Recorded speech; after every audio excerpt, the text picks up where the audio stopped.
Queridos amigos de la Hemeroteca del Crimen, hoy nos quedamos en tierras patrias para hablar de uno de los asesinos en serie más recientes de nuestra crónica negra. Concretamente vamos a hablar de Joan Vila d'Ilmé, más conocido como el Ángel de la Muerte de Olot.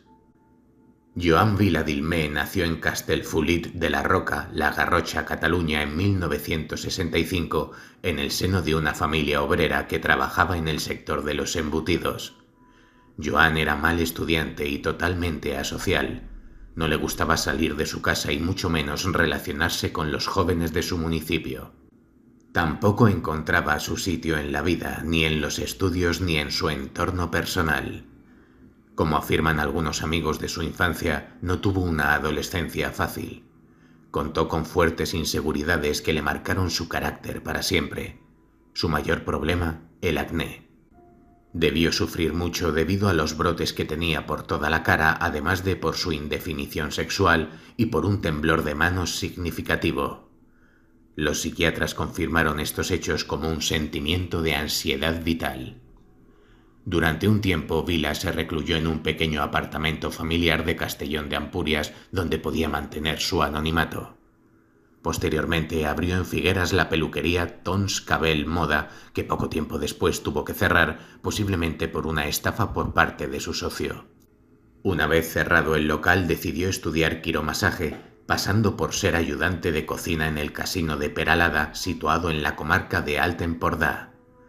Además, trabajó en diversos restaurantes de la zona turística, en una estación de esquí e incluso en una fábrica textil. Tras formarse en diferentes oficios, Vila consiguió un contrato en la pequeña residencia geriátrica privada El Mirador de Banyoles, donde ejerció por primera vez como celador durante 8 meses. Tanto el personal del centro como los residentes lo valoraron positivamente como una persona afectuosa y atenta. Durante un breve periodo de tiempo trabajó en el centro psiquiátrico de Salt, justo antes de ser contratado por la Caritat de Olot, donde cometió el gerontocidio masivo. Pasada la treintena, la sintomatología mental de Joan Vila se acentuó de forma negativa. Sufría ataques de ansiedad, tenía una autoestima muy baja y seguía siendo excesivamente influenciable y nunca tuvo una relación sentimental.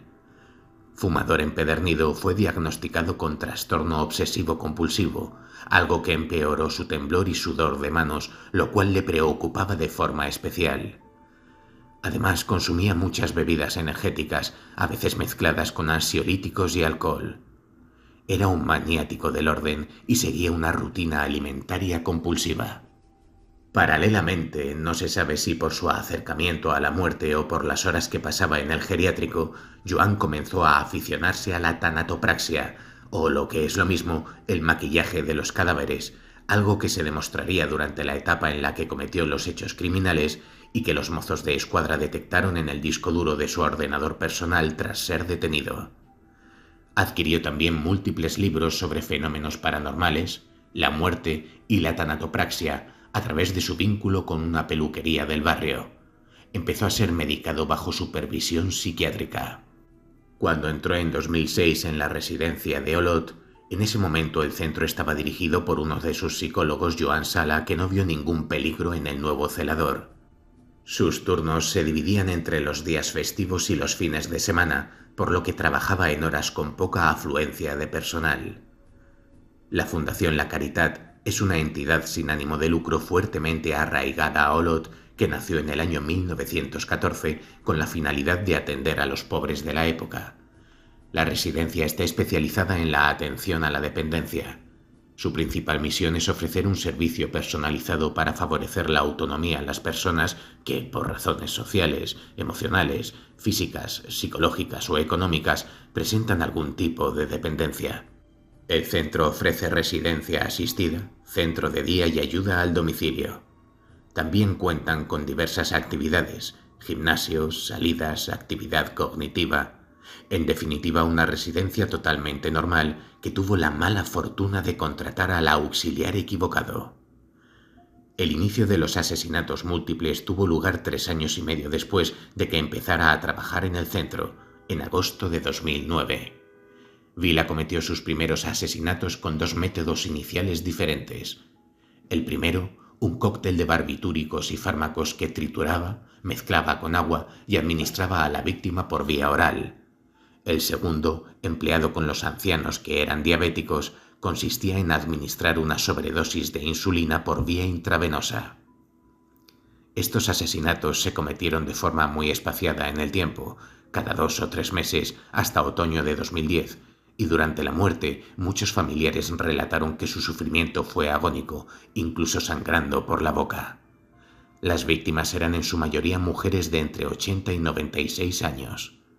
Hasta ese momento, Vila había asesinado a Rosa Barbures Pujol, Francisca Matilde Fiol, Teresa Puig Boixadera, Isidra García Seijas, Carme Vilanova Viñolas, Lluís Salleras Claret, Joan Canal Julià y Montserrat Canalias Muntada.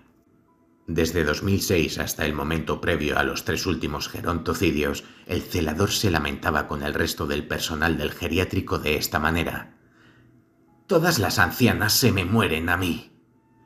El resto del personal del centro coincidió en afirmar que Vila era un trabajador ejemplar, eficiente y atento con todas las personas internadas en el geriátrico. Además, dedicaba muchos esfuerzos a arreglar a las víctimas fallecidas y le gustaba contarle a las familias con detalle en qué circunstancias se había producido el fallecimiento.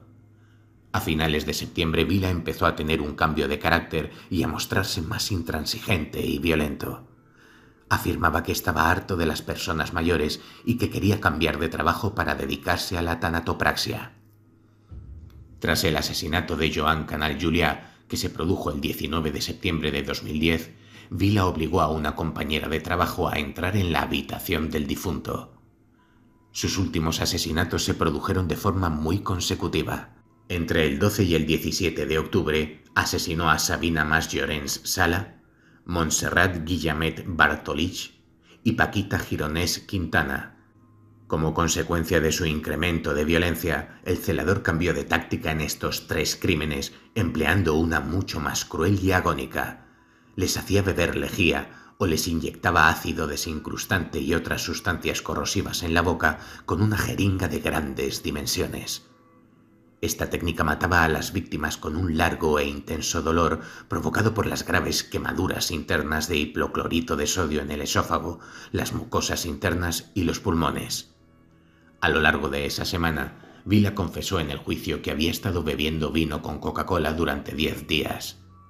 Por lo que respecta a la víctima Sabina Mas Llorens Sala, más adelante Vila reconoció que tras matarla llegó a casa, se duchó y se puso a ver la televisión sin remordimientos. Acudió al tanatorio para su velatorio, donde estuvo animando a la familia durante mucho rato, tanto que incluso lo invitaron a quedarse en el velatorio con el núcleo familiar más íntimo. La última víctima mortal de Joan Vila, Paquita Gironès Quintana, fue quien generó las primeras sospechas de su asesino y su cadáver fue el detonante para su detención. Gironès era una viuda sin hijos y con episodios de demencia senil.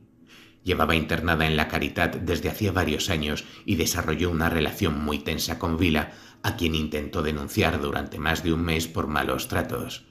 Si bien se refería a él como malnacido, ni el personal del centro ni su sobrina le hicieron caso. Del mismo modo, durante la investigación policial y el juicio, se pudo confirmar que Vila había trasladado a Gironès en silla de ruedas a una sala del geriátrico donde no había cámaras de videovigilancia. Tras ese momento, la mujer apareció con una herida en la cara y varios hematomas en el pecho, empezando a afirmar que Vila la quería matar. La noche del 17 de octubre, y según la declaración del celador, Vila había estado bebiendo durante todo el día cava y vino con Coca-Cola, con una actitud pletórica tras el asesinato del día anterior. Tras haberla escuchado toser, Vila se dirigió a la habitación de Paquita Gironès. Al ver que la anciana mostraba signos de desorientación y dificultades para respirar, se dirigió al almacén de limpieza y llenó una jeringa con uno de los productos que ahí encontró, un desincrustante ácido que administró en la boca de la señora. Gironès empezó a toser y a expulsar el líquido. Fue Joan quien dio la voz de alarma sobre la situación de la mujer. «No hace falta que hagáis nada. Se está muriendo». comentó a los especialistas. Y así fue. Decidieron trasladarla al hospital, donde falleció debido al abrasamiento de las vías respiratorias, esófago y boca. Los 11 ancianos fueron asesinados con lejía y otros productos cáusticos, además de proporcionarles barbitúricos e insulina. No fue una muerte placentera ni mucho menos, como explicó una de sus familiares. Mi madre no paraba de sangrar, sangraba por la boca y tenía la lengua hinchada. Otra de las víctimas, que dormía en la habitación 308, murió debido al alto grado de insulina en sangre que tenía. Otro cóctel mortal que le había proporcionado Joan cuando los dos se encontraban solos. El auxiliar actuaba a última hora de la tarde, cuando la enfermera ya había abandonado su puesto de trabajo. Se aprovechaba de la confianza que tenían en él los ancianos, que le habían cogido mucho cariño. La residencia tenía puesta en Joan la máxima confianza. Los asesinatos de Joan Vila fueron descubiertos de forma fortuita y a raíz del análisis forense del cadáver de Paquita Gironès Quintana. El médico forense que revisó a la víctima en el hospital donde había fallecido se negó a certificar su muerte natural y avisó a los mozos de escuadra la noche del 18 de octubre. El equipo de investigación liderado por el inspector Josep Montenis llegó a la conclusión de que la ingesta de ácido desincrustante que había matado a Gironès no había sido voluntaria, por lo que alguien se lo había suministrado y que podía tratarse de un homicidio. El cerco se estrechó. El autor del asesinato no podía ser nadie ajeno al centro porque ocurrió por la noche, en una residencia con varios controles para entrar y salir. Cuando los mozos de escuadra revisaron las cámaras de seguridad, vieron cómo Vila entraba en el cuarto de la limpieza a las 9 menos cuarto de la noche y cerraba la puerta en actitud sospechosa. Un minuto después salía del habitáculo y tomaba el pasillo hacia la habitación 226, donde dormitaba Paquita Gironès. 5 minutos más tarde aparecía de nuevo en el pasillo y se dirigía a un lavabo próximo. Al cabo de unos segundos se le veía en las imágenes en dirección a las escaleras. 10 minutos después, una auxiliar de geriatría encendía la luz del distribuidor, camino de la habitación de Gironès. Allí descubría a la anciana agonizante. La encontré de lado, con la mirada extraviada, la boca entreabierta y la lengua de un color extraño como grisácea y con un poco de sangre en el labio. Corrí a buscar a Joan Vila. Él siempre sabía qué hacer en estos casos, explicó la empleada María Asunción. Tras interrogar a todo el personal trabajador del centro geriátrico, la policía fingió tener más información de la que realmente tenía. Durante el interrogatorio a Joan Vila, este confesó sus 2 primeros crímenes. Fue detenido y puesto a disposición del juez. En los días posteriores a su detención, cuando fue puesto a disposición judicial en el juzgado de instrucción de Olot, Joan Vila confesó la autoría de las muertes de las 3 últimas víctimas, Sabina Mas Llorens Sala, Montserrat Guillamet Bartolich y Paquita Gironès Quintana. El asesino relató que la muerte de las 3 ancianas le hizo sentir como si fuera Dios y que el sufrimiento que les infligió con las sustancias corrosivas había sido tan solo un grano de arena comparado con la plenitud de su muerte. El juez, ante esta declaración, decretó cárcel provisional comunicada y sin fianza por 3 delitos de asesinato. El celador fue internado en el centro penitenciario Brians de Barcelona. Un mes después, el celador solicitó nuevamente una comparecencia voluntaria ante el juzgado para confesar que, en total, había matado a 11 personas mayores durante su estancia laboral en el geriátrico La Caritat. Inicialmente, su abogado Carles Monguilot, que siempre confesó tener una relación excelente y muy afable con su cliente, intentó justificar si los asesinatos habían sido una estrategia de eutanasia por parte de Vila para reducir el sufrimiento de sus víctimas. El objetivo de los crímenes de Joan era que los ancianos no sufrieran. Él veía cómo cada mes llegaban personas mayores a la residencia y como muchas de ellas padecían alguna dolencia o discapacidad. Como confesó él mismo en el juicio, lo hacía para quitarles el dolor para siempre. Quería que dejaran de sufrir, que dejaran de vivir una vida totalmente dependiente. Era su liberador. Pero esta teoría fue muy cuestionada. Si realmente Joan quería que no sintieran ningún dolor, ¿por qué las asesinaba provocándoles un malestar tan grande y duradero? El celador pensaba que a sus víctimas les quedaban días. El juez decretó la exhumación de otros cadáveres para su autopsia, dado que de los 56 fallecimientos que se habían producido desde que el celador había empezado a trabajar en la Caritat, 27 se habían producido en sus turnos, el 48,2%. Meses después, en febrero de 2011, los resultados del Instituto Nacional de Toxicología de Cataluña y los del Instituto de Medicina Legal de Cataluña, solicitados por el juez, no pudieron esclarecer si otras víctimas habían sido asesinadas con barbitúricos, incluso las que Vila había confesado haber envenenado, en vista del alto grado de descomposición de los cadáveres. De este modo, no se pudo llegar a determinar nunca si el número de asesinatos fue realmente superior o no. El juicio empezó el 27 de mayo de 2013 en la Audiencia Provincial de Gerona. Confesó de 11 crímenes, pero afirmando que no quería herir a las ancianas y le calmaba verlas difuntas, Joan Vila se enfrentó, inicialmente, a una pena de más de 200 años de cárcel por 11 delitos de asesinato, los 3 últimos con el agravante de ensañamiento. La acusación sostuvo que el asesino aprovechaba los momentos en los que había muy poco personal en el centro y que las víctimas mortales, de edad muy avanzada, se encontraban indefensas y solas en sus habitaciones. El juicio duró 2 semanas y en él participaron más de 120 testimonios y peritos. Por lo que respecta a la evaluación psiquiátrica, el coordinador de la Unidad de Hospitalización Psiquiátrica de Cataluña, Álvaro Muro, declaró en el juicio que el acusado era una persona bondadosa con la gente de su entorno, pero que su soledad e introversión lo habían convertido, de forma progresiva, en una persona más peligrosa.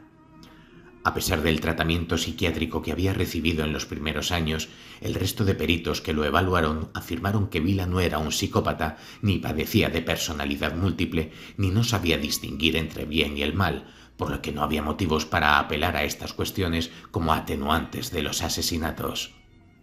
Joan Vila se mostró muy arrepentido durante su comparecencia, donde afirmó que para él su empleo en la residencia nunca había sido un trabajo, se había convertido en la mejor etapa de su vida.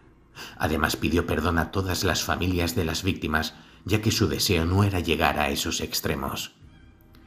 El 21 de junio de 2013, la Audiencia Provincial de Gerona, a través de un jurado popular formado por 5 hombres y 4 mujeres, sentenció a Joan Vila, que en ese momento tenía 47 años, a una pena de 127 años y medio de cárcel por el asesinato de 11 personas con el agravante de traición y en 3 de ellos con el de ensañamiento.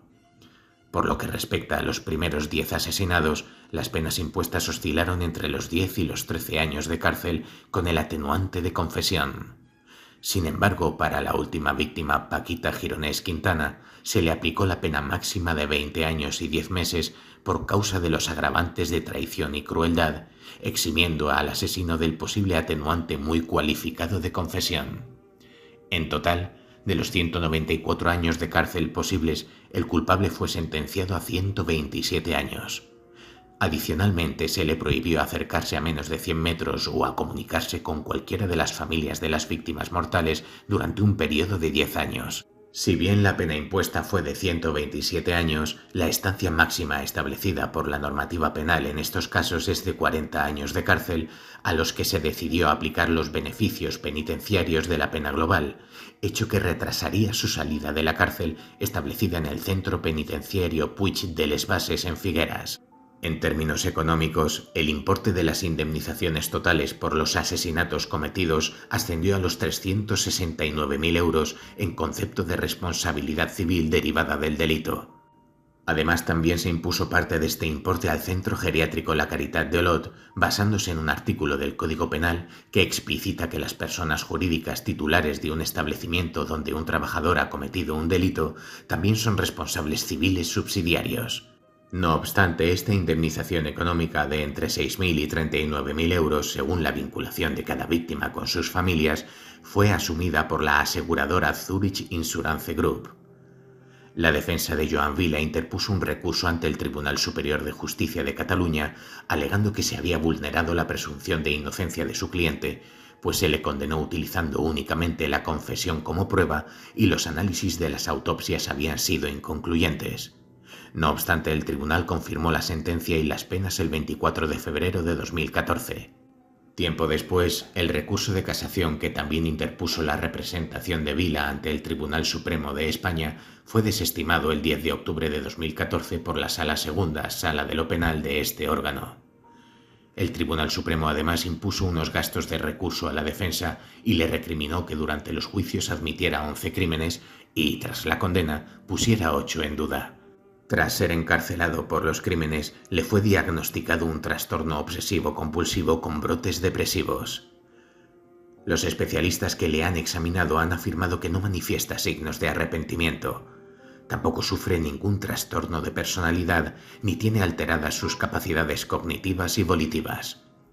Aún así, presenta un estilo dependiente, evitativo, depresivo y esquizoide. Además, realiza diversos talleres y se encuentra regentando la lavandería de la prisión. Lo monstruoso de sus delitos choca con su buen comportamiento, han comentado. El celador tiene muy buena relación con los funcionarios y se ha adaptado a la perfección. Después de pasar su día en la biblioteca, se marcha a trabajar a la lavandería, además de participar en actividades del centro. También recibe la visita de sus padres y de sus tías. Durante sus horas muertas en el centro penitenciario se ha aficionado a la cerámica. Está viviendo el día a día pensando que tiene una larga condena por delante, explica su abogado Carles Munguilot, que visita al recluso varias veces al mes. Incluso le ha llegado a regalar unos libros. El letrado solo tiene palabras de elogio para su cliente. Tuve una relación con él especial. Es una persona de un trato amabilísimo, cordial y educado.